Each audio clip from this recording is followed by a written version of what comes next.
تأسس مهرجان أفلام إسرائيل الأخرى عام 2007 على يد يهود أمريكيين ليبراليين أرادوا أن يقدموا إسرائيل من منظور مغاير لطرح الإسرائيلي الرسمي المهيمن في الولايات المتحدة، من خلال عرض أفلام قلما تحظى باهتمام الإعلام الأمريكي ولا تعرض في دور السينما هناك بسبب الحملات ضدها من قبل مناصري إسرائيل. لكن كثيرا ما يرفض مخرجون فلسطينيون المشاركة فيه بسبب اسمه. That crossed your mind when you started this film festival that you may have this issue with the Palestinian side? So no, at first that question didn't come up. I know this title is not for everybody. A few years ago, we looked into changing our name of the festival. From the audience's perspective, there's not enough of a problematic tone to terms like Other Israel. If anything, by the way, we get attacked also by the right wing. We were once told by some other groups saying there's no other Israel, there's only Israel. If you remove the other Israel or you remove the word Israel, would you alienate the audience that you are actually trying to reach? Yes. They're not interested in the Palestinian cause simply because of the human rights elements to it. They're interested in it specifically because they have an investment in Israel. And the changing of the name, maybe that's something that will happen in the future. And we've discussed this with Palestinians too. Give us the better name that we could feel comfortable switching to that will allow us to make an easy transition. That's definitely something that we're open to.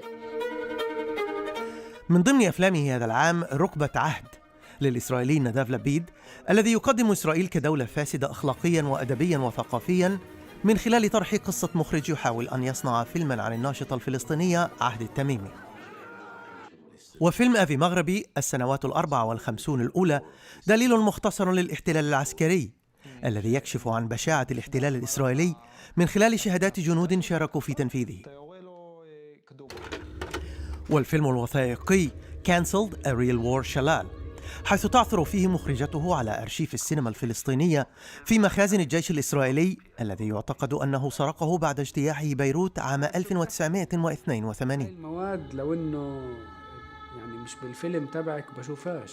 When you show these movies to American Jews who always perceived Israel as the epitome of high moral values, how do they react? A lot of them are shocked. Here's a very important part of Other Israel as far as, and this goes back to the title.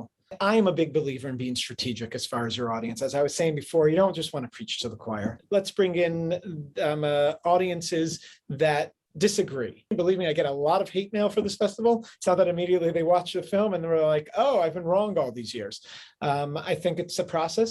It very slowly trickles down and trickles in and helps change. And I'm hearing the responses from people as they come out, as they process, as they meet me again in the community and tell me how this has had an impact on them.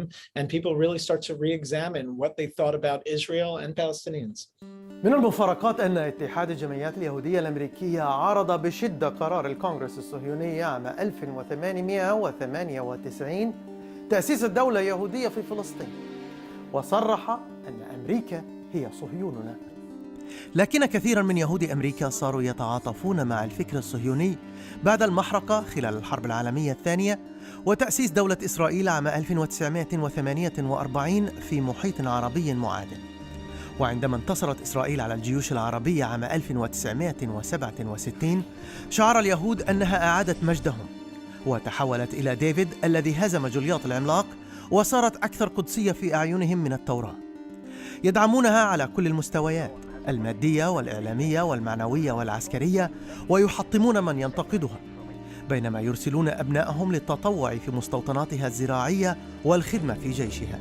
The Zionist education was very strong. I personally grew up with it too.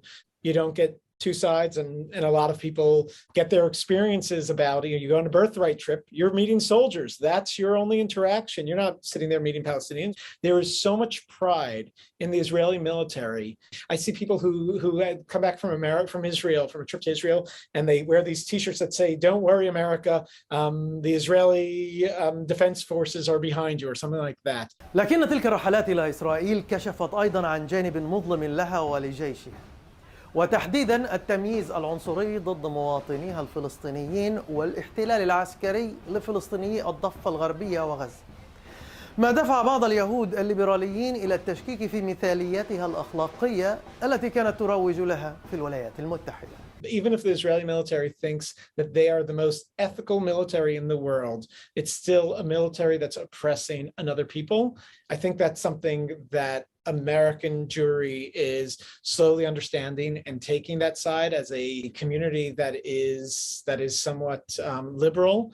There's still arguments that come from different sides, like oh, it's there just to protect Israelis and Jews.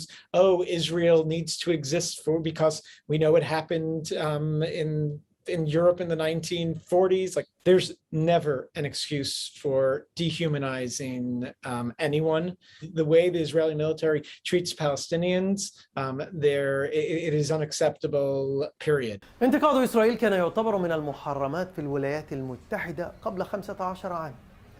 لهذا عندما أسس آيزاك وزملاؤه مهرجان إسرائيل الأخرى واجهوا حملة شرسة ضدهم وتعرضوا للتهديد، مع أنهم عرضوا أفلاما عما وصفوه بالأقلية الفلسطينية في داخل إسرائيل ولم يتطرقوا للاحتلال في الضفة وغزة.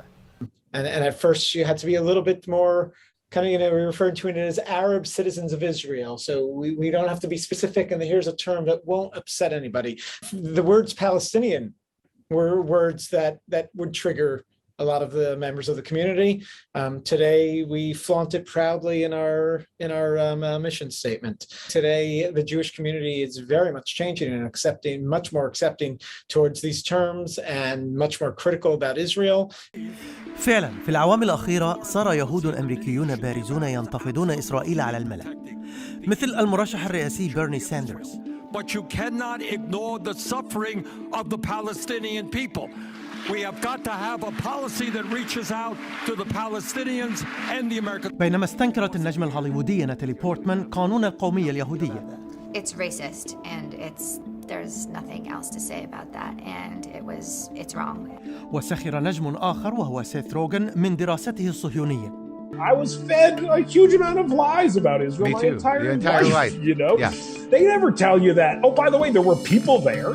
وفي الصيف الماضي بعد حرب غزة الأخيرة نشر 90 طالبا من 20 كلية يهودية وثيقة انتقدوا فيها سياسة الدولة العبرية تجاه الفلسطينيين بشدة وناشدوا اليهود بالتوقف عن دعمها. What triggered this change? One simple change.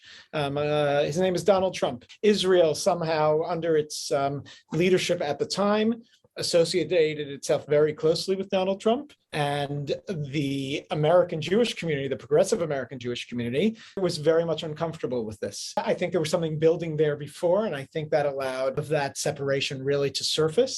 I think especially with this last violence in Israel in May and Palestine, the American Jewish community kind of started to take different sides. I think at the same time, the way the social justice movement in America is changing and evolving, especially with Black Lives Matter, I think people are kind of questioning the country that they love, that has a fierce army oppressing another people. And that's something that I'd say from day one of the festival, in some ways, we've been bringing up. And today it's honestly much easier.